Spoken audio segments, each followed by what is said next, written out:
saya ini nggak suka sama Trump, tapi Trump ini punya sisi pandang yang beberapa saya setuju, yaitu dia menyebutkan bahwa kami nggak punya cukup emas. Itu kalimatnya cukup. Jadi saya baru mengerti kenapa kemarin gede-gedean emas dari Vatikan ditarik lagi ke Amerika. Sahabat, saya hanya mau mengingatkan, negara terbesar di dunia yang punya cadangan emas adalah Amerika, dan nomor 2 adalah Vatikan. Dan taruhnya di mana? Di UBS. Ingat, logonya UBS sama logonya Vatikan sama, tinggal dibolak-balik aja, itu kunci. Jadi itu sekarang lagi ditarik, gede-gedean lagi ditarik ke Amerika. Karena itu kelangkaan emas di dunia ini sangat banyak. Karena itu harga emas bergerak naik. Jadi teman-teman yang di Naran merasakan, kalau Anda dulu pernah beli di 8.500 kira-kira bulan lalu, sekarang Anda udah hampir 1 juta. Jadi Anda udah hampir untung 7%. Jadi bayangin, yang tadinya Anda cuma rupiah Anda taruh, mendadak rupiah Anda punya underlying gitu ya. Dan menurut saya entah bagaimana saya merasa bahwa 1 troy ounce itu saat ini 1.800-an. Dan break highs-nya adalah 1.900. Saya percaya 5.000 kena dalam 5 tahun. Apalagi kalau perang. Kalau perang, udahlah, Anda panen. Perang fisik ya, bedil-bedilan ya. Rupiah Anda nggak ada nilainya.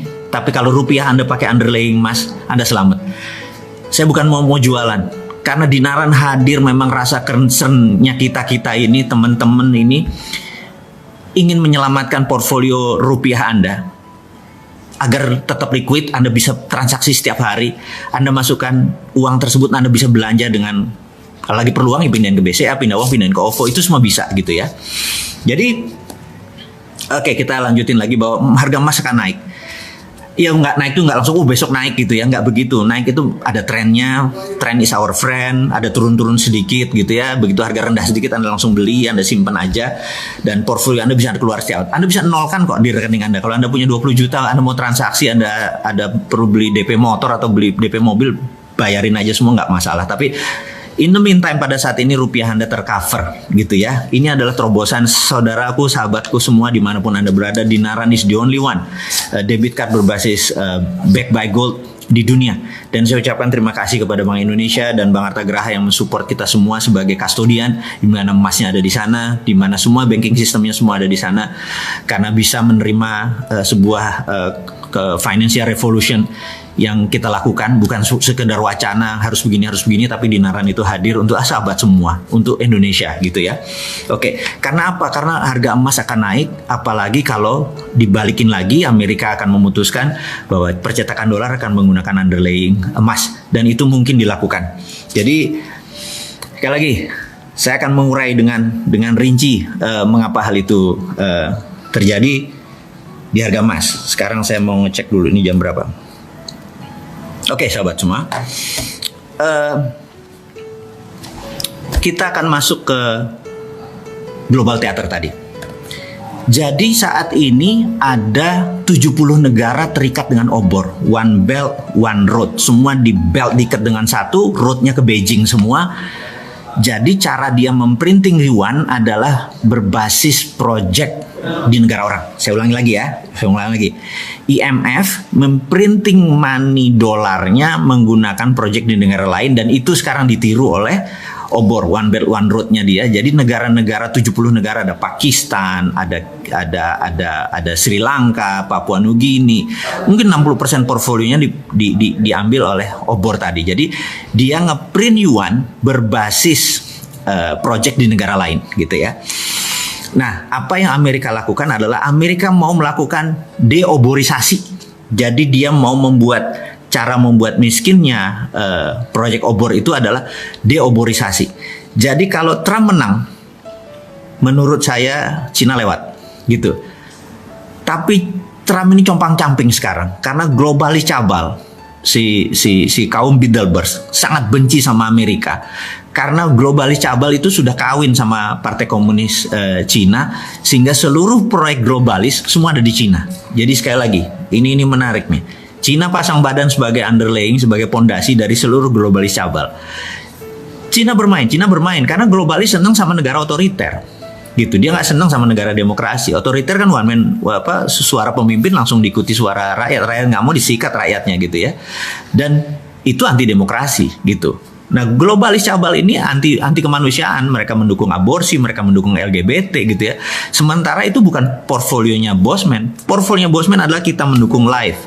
Kita anti aborsi, orang aborsi kita nggak boleh, kita nggak mendukung LGBT dan lain sebagainya. Dan ini mau clear saya mau katakan. Jadi sekali lagi, Indonesia harusnya bagaimana gitu ya? Saran saya Indonesia adalah tidak ke Amerika, tidak ke Cina, tapi bukan netral. Sekali lagi, ini harus diingat nih. Netral itu artinya nggak ada posisi. Nah, kita harus ambil posisi. Jadi saya berharap Indonesia ke depan memanfaatkan konflik kisruh ini. Saya udah pernah cerita tentang choke point. Sekarang kita nggak bicara itu. Kita ada lagi untuk menyelesaikan masalah itu adalah, nah ini.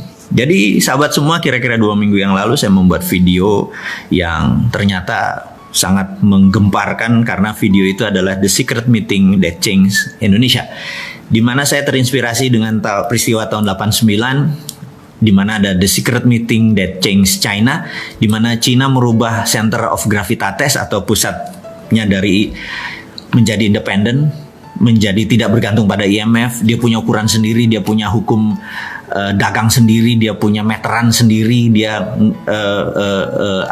yang dia lakukan dan membuat China sebesar sekarang. Dan itu sebenarnya saya sangat terinspirasi dengan China, bahwa Indonesia waktunya sekarang. Kenapa waktunya sekarang? Saya mau terangin. Nomor 1, 2 negara lagi perang, dan ini adalah perang benar-benar pasti terjadi. Dan begitu mereka memenangkan perang, misalnya Tiongkok memenangkan perang, ya sudah, dunia akan rule by Tiongkok. Kemudian kalau Amerika menang, ya rule by Amerika gitu ya. Dan kita tahu bagaimana Amerika rule the world-nya gitu ya. Nah, sekarang who will win? Pertanyaannya, siapa yang akan menang? Dimanapun perang, panjang syaratnya ya. Kalau perangnya panjang, dua-duanya hancur gitu ya. Maka itu saya mungkin orang yang paling aneh mengharapkan ini perang fisik, benar-benar tembak-tembakan dan perangnya lama, dunianya hancur dua-duanya. Ini kesempatan kita unggul. Itu satu. Yang kedua adalah kita ini mau mengingatkan Pak Jokowi. Pak Jokowi, Anda orang paling beruntung sedunia, di mana Anda saat ini mempunyai suara di partai itu lebih dari 60%. Bahkan saya menduga lebih dari 70%. Kalau Anda udah dapat 70%, 2/3 suara lebih, Anda absolut. Dan ini bagus. Kenapa bagus? Karena kalau politiknya gonjang-ganjing Anda nggak kontrol, Anda tidak bisa melakukan apa yang akan kita sarankan. Ya, jadi saya ada 2. Nomor 1, kenapa saya sebut time is now? Time is now gitu ya. Pak Jokowi nggak bisa. Saya sengaja sekarang bicaranya kepada pemimpin tertinggi yang secara sah Anda berkuasa. Saya mau mengingatkan, Pak, ini perang. Gitu ya. Perang ini Anda harus ubah seluruh pemainnya yang jago perang. Gitu. Percaya saya, kalau Anda masih pakai tim yang lama bukan tidak dipakai, tapi Anda harus punya tim cadangan baru yang untuk menggunakannya. Jadi gini Pak Jokowi, Anda punya kekuasaan sangat absolut dan itu luar biasa. Di negara demokrasi Anda dapat 2/3 suara atau lebih. Ini momennya, itu 1. Kedua tadi, negara besar lagi perang, yaitu China sama Amerika lagi perang. Karena perang besar ini terjadi, mereka sebenarnya fokusnya di negara masing-masing. Mereka nggak fokus sama Indonesia. Ditambah lagi. China sekarang ada hujan yang hampir 30 hari. Begitu salah satu dam besar jebol, China dipukul dari dalam. Dan Amerika ada COVID di dalam negerinya, gitu ya. Jadi dalam negeri masing-masing bermasalah nih, gitu.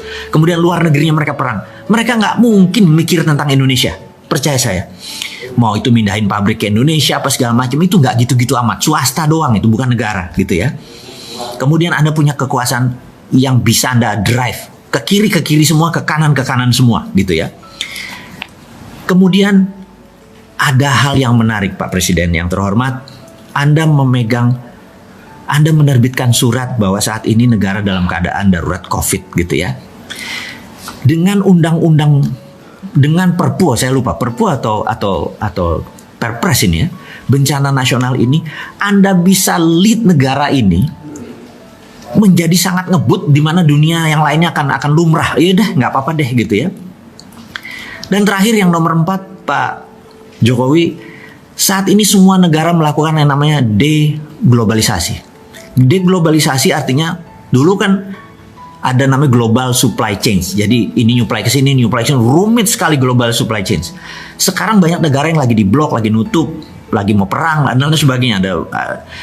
Jadi deglobalisasi adalah every country for their own. Jadi Indonesia untuk Indonesia, Singapura untuk Singapura dan lain sebagainya. Jadi Indonesia sangat diuntungkan karena Indonesia bisa makan dengan bangsanya sendiri. Kalau yang Singapura begitu deglobalisasi langsung shrinking 40%. Bapak tahu bahwa dia mendadak langsung turun ekonominya 12% dan shrinkingnya itu 40%. Jadi mengecil mendadak volumenya. Korea Selatan sudah mengecil gitu karena nggak ada bahan baku. Indonesia nggak ada masalah, Indonesia nggak akan mengecil. Dan sekali lagi yang kita mau ingatkan, dengan 4 hal itu, maka yang kita harus lakukan adalah melakukan apa yang China lakukan. Kita tiru, jangan ngikuti maunya Cina, tapi tiru langkah Cina. Cina 30 tahun yang lalu, saya udah berkali-kali bilang, dia menerbitkan renminbi dengan yuan berbeda. Renminbi berdasarkan project, gitu ya. Nah, apa yang harus kita lakukan sekarang? Dia tidak lagi menciptakan printing money fisik. Karena itu zaman dulu. Sekarang sudah ada blockchain. Blockchain ini kita bisa printing yang namanya e-renminbi. Ini kalau kita Cina. Dia sudah melakukan e-renminbi. Mulai Mei dia melakukan e-renminbi dan puncaknya 2021 dia akan melakukan e-renminbi. Dia menggunakan digital currency berbasis blockchain. Nah, apa yang kita lakukan? Kita juga sama. Gunakan e-rupiah untuk membangun ekonomi Indonesia. Seperti halnya e-renminbi, sama persis copy paste dan Anda nggak usah ragu-ragu Pak. FGD mikir dulu INA itu, Pak. Saat ini kalau mau menggunakan cara pemikiran bos-bos kita, pejabat-pejabat kita yang masih dengan cara Keynesian, masih dengan cara ini nanti inflasi segala macam, di digital blockchain nggak bisa korupsi. Orang datanya kita tahu kan, trusted open ledger gitu ya. Jadi cara bantunya kemana? Ke UKM industri nomor 1. UKM yang trading nomor 2 tapi trading lokal, jangan ada import dan ekspor. Jadi UKM kalau mereka misalnya perlu duit 1 miliar gitu ya, mereka punya jaminan katakanlah project aset mereka bisa kita valuasi kok, aset mereka 500 juta gitu ya, kasih 300% Pak, bukan kayak kredit bank sekarang punya 1 miliar keluarin cuma 70%, punya 1 miliar keluarin 3 kali lipat. E-renminbi sorry ini kebanyakan Cina otak gua. E-rupiah tadi adalah Anda cuma digital, nggak perlu ngeprint, nggak usah ngabisin kertas, langsung pindah. Dan infrastrukturnya sudah ada OVO, sudah ada GoPay, sudah ada Dinaran. Anda udah pakai Dinaran, tinggal distribusi aja, tinggal mau 3 miliar tadi untuk sektor produksi. Pokoknya 5 tahun mereka nyicil setiap bulan berapa, balik. Saya yakin Pak, kalau Bapak lakukan itu, ekonomi Indonesia, terutama industri Indonesia akan the best in the world. Pada saat mereka perang ini Pak, kita nyolong di tikungan. Jadi 2024 kita bisa number 1 country, bukan number 4 atau PricewaterhouseCoopers pernah bilang kita akan Big 5. Enggak Pak. Amerika kalau perlu kasih saya untuk operasi intelijen Pak, saya bikin Amerika sama Cina malah perang Pak. Kasih gue 1 pesawat kapal induk kapal perang, saya tembak 1 nuklir ke Cina, nanti Cina bilang tuh Amerika tuh ya udah biar tembak-tembakan, udah kita yang masuk duluan. Kalau perlu gue jadi bajingannya Pak. Jadiin gue persona non grata Pak, orang yang tidak disukai dunia Pak. Kasih saya untuk izin untuk operasi intelijen, saya masuk, saya tembak itu 1 rudal ke Cina, terus nanti tembak-tembakan mereka perang Pak. Mereka perang, kita manfaatin untuk membangun ekonomi. Saya dibenci dunia nggak apa-apa Pak, tapi dicintai tanah air nggak apa-apa Pak. Jadi agak gila sedikit lah Pak. Dan usul-usul ini mudah-mudahan membuat sisi lain bernegara sehingga ekonomi